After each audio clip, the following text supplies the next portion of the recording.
মুসলমান রাজনীতি কোনো কথা বলছে না। আপনি আপনার বিবেক দিয়ে বুঝুন আপনি মুসলিম। আপনি মুসলিম কারণ আপনি বলেছেন যে আমি আল্লাহ তোমার প্রতি ঈমান এনেছি। এ কথা বলার সাথে এই কোরআন আপনার সংবিধান হয়েছে। কথা বলুন ঠিক কিনা? এখন এই কোরআন আপনার সংবিধান, ৭২-এর সংবিধান, ৭৫-এর সংবিধান, পাকিস্তানের সংবিধান, ব্রিটিশের সংবিধান আপনার সংবিধান নয়। আপনি আল্লাহকে আল্লাহ বলে মানার কারণে আপনার সংবিধান হয়েছে আল্লাহর কোরআন। ঠিক বলুন। এখন আপনি যদি আল্লাহর কোরআনকে সংবিধান হিসাবে মেনে নিতে না পারেন তাহলে আপনি আল্লাহর আইনের বিরুদ্ধে অবস্থান করলেন। তার মানে আপনি নতুন আরেকজন আইনের ৭২-এর আল্লাহকে সংবিধান বানালেন। ঠিক কিনা বলুন?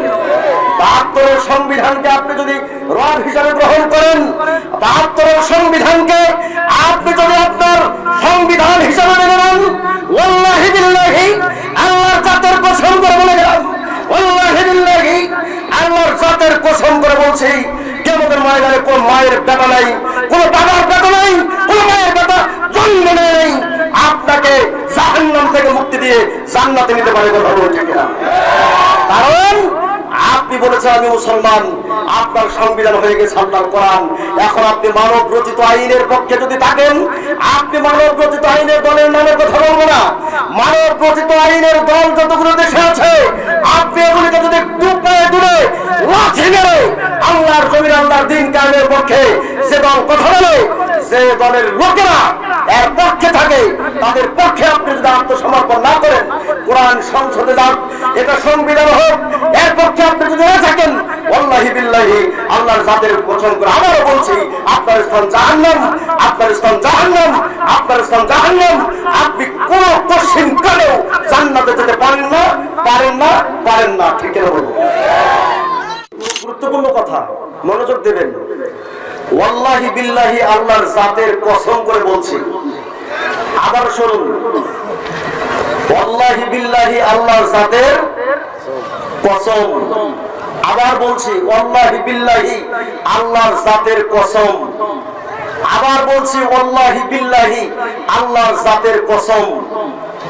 কিয়ামতের ময়দানে আপনি মুক্তি পাবেন না, আমি মুক্তি পাবো না, পৃথিবীর কোন মানুষ মুক্তি পাবে না যদি তার মধ্যে কোনোভাবে শিরক যুক্ত আমল থাকে। আমার কথাকে বুঝতে পেরেছেন? আবার বলছি, আপনি মুক্তি পাবেন না, আমি মুক্তি পাবো না, পৃথিবীর কোন মানুষ মুক্তি পাবে না, জান্নাত পাবে না যদি তার আমলে, যদি তার আমল নামায় কিরামান কাতিবিন দুইজন ফেরেশতা লিখতেছেন, ওদের লিখনির মধ্যে যদি কোনো শিরকের গুনাহ আপনার লেখা পড়ে। কথা ক্লিয়ার? এবার আপনারা বলেন, ক্লাসে বসেছেন, একটু বলুন কি গুনাহ থাকলে কিয়ামতের ময়দানে মুক্তি পাবে না? শিরক। শিরকের গুনাহ যদি আপনার থাকে আপনার মুক্তি নাই। 2 মিনিট বলবো শিরকের গুনাহ কি, কি কিভাবে শিরকের গুনাহ হয়। এক নাম্বার মুখস্থ রাখবেন, বিশ্বাসগত কারণে শিরকের গুনাহ হয়। সবাই বলুন কি গত কারণ? মুসলমান শুরু দিয়ে আলোচনা অনেক শুনেছেন, আমিও করতে পারবো। 10 মিনিট লাগবে না আপনাদেরকে কাদায় চোখের পানি কি গণনা করে বাইরে হবে। সে মেডিসিনও আমি রাশেদের জানা আছে। বাংলাদেশের 54টা জেলায় ঘুরি, এমনি ঘুরি না, মানুষ এমনি দাওয়াত দেয় না। কান্নার ওয়াজ আমি জানি, কান্নার ওয়াজ আজকে করবো না, কারণ আপনি আমার প্রতিবেশী। আপনাকে জাহান্নামের আগুন থেকে বাঁচানোর দায়িত্ব আমার, কারণ আল্লাহ আমাকে 2টা বিদ্যা দিয়েছে, কোরআন শিখিয়েছি, হাদিসের কিছু অংশ জানি, এটা আপনাদেরকে বলা আমার ইমানি দায়িত্ব। এই জন্য সুর ছাড়া কিছু কথা বলি, মনোযোগ লাগান। ফকিরপাড়া নবীর বন্দর এলাকার মানুষ, সিরির বন্দর খানসামার মানুষ, মনোযোগ দিয়ে শোনো।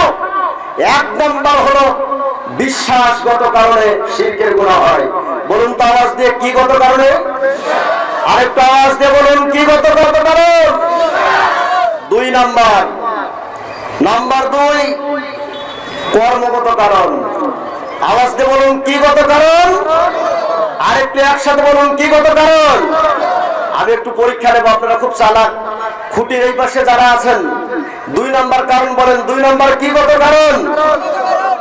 এবার আপনারা বলেন কি গত কারণ? হইল না, আওয়াজ হলো, কার আওয়াজ বেশি হয় বাবাজি দেখবেন। আপনারা বলেন তো এবার কি গত কারণ? আপনারা বলেন। এরা ফার্স্ট। এই তোমাদের বেশিরভাগ যুবক মানুষ, বেটারি আর কি জন্য বিয়ে দেরিতে হইল, বুঝলেন? একসাথে বলেন কি গত কারণ?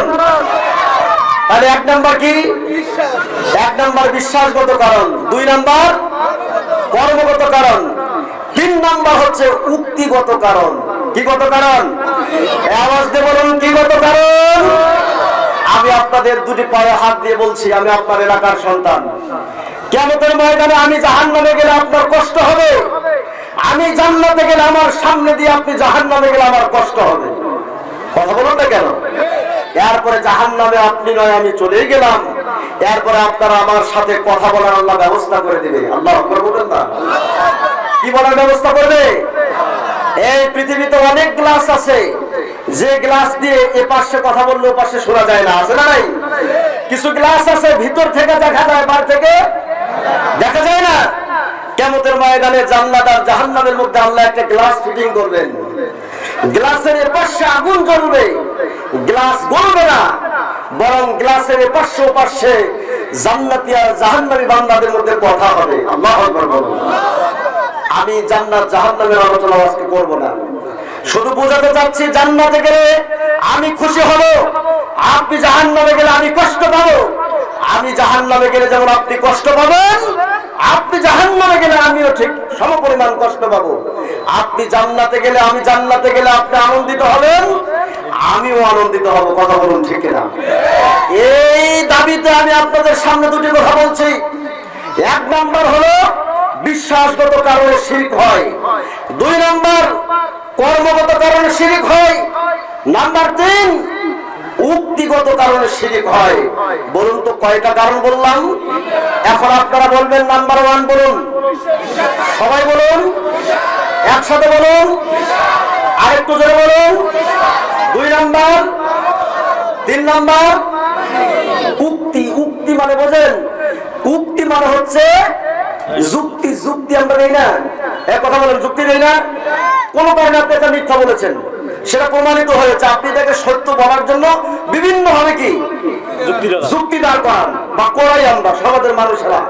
তাহলে 1 নাম্বার হলো বিশ্বাসগত কারণ, 2 নাম্বার হলো কর্মগত কারণ, 3 নাম্বার হলো উক্তিগত কারণ। আসুন আলোচনায় ঢুকবো, এটা মেইন আলোচনা। লক্ষ্য করুন, এখন বিশ্বাসগত কারণে শিরকের গুনাহ হয়। বিশ্বাস বহু প্রকার। একটা মানুষ যদি 5টি বিষয়ের উপরে বিশ্বাস করে, সে মুমিন, মুসলমান। সুবহানাল্লাহ বলেন, এই আওয়াজ দিয়ে বলুন সুবহানাল্লাহ। আপনি বক্তব্যে গিয়ে পড়েছেন আমানতু বিল্লাহি ওয়া মালাইকাতিহি ওয়া কুতুবিহি ওয়া রাসূলিহি ওয়াল ইয়াউমিল আখিরি ওয়াল কদরি খাইরিহি ওয়া শাররিহি মিনাল্লাহি তাআলা ওয়াল বাসি ওয়াল বাদান মাউত। পারেন নাই? 5টি বিষয়ের উপরে আপনি বিশ্বাস আনলে আপনি মুমিন। আল্লাহু আকবার জোরে বলেন। এখন আপনার বিশ্বাসটা যদি এই 5টির পরিপন্থী হয়, এই 5টির পরিপন্থী হয়, তাহলে আপনার আমলনামায় শিরকের গুনাহ হবে। এই 5টির পরিপন্থী যদি আপনার বিশ্বাস হয়, তাহলে আপনার আমলনামায় গায়। এই বস, এই শুন শুন, বস বস, এই চাঙ্গা মুতিবা যাবো না, মেশিন নষ্ট হয়ে গেছে রে। ওই পেছনে যান, ওই পেছনে যান, ওই সাইডে যান, পাগলা করে গান এলো বস বাবু, ওই সাইডে যান। মুখস্থ কর, তো কাজে দিবে জীবনে। বেলা আবার শুনছিস জীবনে, আসুন বাংলা কথা শুন, মনোযোগ দেন কথাগুলো। যদিও গ্রামের ভাষায় বলছি, রাগে বলছি না, ক্ষোভে বলছি না, আপনাকে ভালোবেসে বলছি। লক্ষ্য করুন, 5টার বিপরীত আমানতু বিল্লাহ, আল্লাহর প্রতি বিশ্বাস। এখন আল্লাহর প্রতি বিশ্বাস করলেন, ওই আল্লাহর প্রতি বিশ্বাস করা মানে আল্লাহর যাবতীয় নিদর্শনের প্রতি আপনার বিশ্বাস করা। কথা বলুন না কেন? আমি একটা এক্সাম্পল দিলে আরো সহজে বুঝবেন। আপনি বিয়ে করেছেন, বা আজকেও আপনার এই ফকিরপাড়ার একটা ছেলের বিয়ে হয়েছে, বিয়ে বাড়িতে তারা বরযাত্র আনতে গিয়েছে, আজকেও আমার কাছে নিউজ আছে। বিয়ে বাড়িতে গিয়ে মেয়ে কয়বার কবুল বলে, ছেলে কয়বার বলে? আওয়াজ দিয়ে একসাথে বলুন, ছেলে কয়বার, মেয়ে কয়বার? আচ্ছা, 3 3 6 বার, এ 3 বার ও 3 বার কবুল বললো। মেয়েটা আজকে চলে আসবে ফকির পাড়াতে, আগামীকাল সকালবেলা উঠে তাকে প্রথম যে কাজটা করতে হবে, সে ঘুম থেকে উঠে বাইর হয়ে তার পবিত্রতা অর্জন করে সে যে কাজটা করবে সেটা হচ্ছে উঠান ঝাড়ু দেবে, ঠিক কিনা বলুন? যদি না দেয় অন্তত স্বামীর কি প্রয়োজন সেটা দেখবে, না হলে তার শাশুড়ি কি করছে সেখানে গিয়ে খোঁজ খবর নেবে, কথা বলতে গেল। কিন্তু আপনি বলুন তো, যে কয়েকটা কথা বললাম কবুলের আগে কি কয়েকটা কথা বলা ছিল? কথা বলছেন না যে ছিল? এই মেয়েটা পরের দিনে তার স্বামী অফিসে যাবে, কাপড় গুছিয়ে দেবে, তার জুতাগুলো মুছে দেবে, গাড়িটা বাইর করলে গাড়িটা ঝাড়ে দেবে, স্বামীর প্রয়োজনীয় যা কাজ মেয়েটাকে করা লাগবে, ঠিক আছে বলুন? এই যে করলো, এই কথাগুলি কি কবুলের আগে থেকে বলতে হয়েছে? কথা বলে না, বলতে হয়েছে। মেয়েটার প্রয়োজন সময় কম, সংক্ষেপে বলছি। মেয়েটা এবার স্বামীর বাড়িতে এসেছে, তার ছোলো দরকার, লিপস্টিক দরকার, আলতা দরকার, ঠোঁট পালিশ দরকার, ওঠ পালিশ দরকার। যদি তার স্বামী না দেয়, মেয়েটার মন কি ভালো থাকবে? বাবার বাড়িতে গিয়ে বলবে স্বামী ভালো না, কথা বলেন না কেন? এক পর্যায়ে তার পাড়া প্রতিবেশী আত্মীয়-স্বজনরা বলে তার কামাই কম, এই জন্য তোমাকে নিয়ে দিতে পারে নাই, তুমি আবার যাও তো। আসবে, দ্বিতীয়বার দিতে পারে নাই, বাবার বাড়িতে গিয়ে কি আর আসতে চাবে? কথা বলে আসতে চাবে? চাবে না। এই 3 কথার মধ্যে মেয়ের যাবতীয় ভরণ পোষণের কথা ইনডাইরেক্টলি আছে না নাই? ছেলের ওই মেয়ের প্রতি সব জিনিস দায়ভার বহন করে 3 কথার মধ্যে, মেয়ের সব দায়ভার বহন করে 3 কথার মধ্যে। আপনি যখন বলেছেন আমানতু বিল্লাহি ওয়া মালাইকাতিহি, আমি বিশ্বাস করেছি আল্লাহকে, আমি আল্লাহর প্রতি ঈমান এনেছি, আপনার উপরে দায়িত্ব চেপে বসেছে পুরো কোরআন আপনাকে মানতে হবে। কথা বলেন না কেন মুসলমান? বুঝে থাকলে আওয়াজ দেবেন, ঠিক কিনা? এখন আপনি আল্লাহর প্রতি বিশ্বাস স্থাপন করলেন। আল্লাহ তাআলা বলছেন ওয়া আরসালনাকা ইল্লা রাহমাতাল লিল আলামিন, আমি তোমাদের জন্য রাসূলকে রহমত করে পাঠিয়েছি। আরেক জায়গায় কোরআনে আল্লাহ বলেছেন আমি আমার নবীকে নেতা করে পাঠিয়েছি।